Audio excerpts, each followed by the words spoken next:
अल्लाह अकबर। नहीं यार, बस बहुत हो गई, अब नहीं होती मुझसे ये वॉक वगैरह। ऐसा भी क्या हो गया बा? आप तो कम से कम 1 घंटा वॉक किया करते थे। मैं एक बात अक्सर भूल जाती हूँ कि मैं तुम्हारा बाप हूँ, तुम नहीं। मैं नहीं भूला था। मैं तो बस आपको याद दिलाने की कोशिश करता रहता हूँ कि आप कितने मुख्तलिफ हुआ करते थे।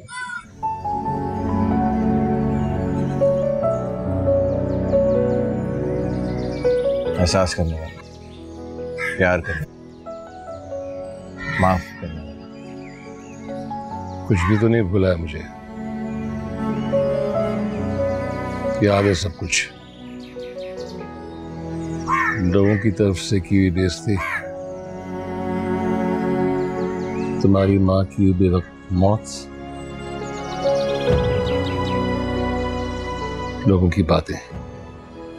अब अम्मा की मौत तभी होनी थी, वो नहीं तो कोई और ही जिंदा मौत।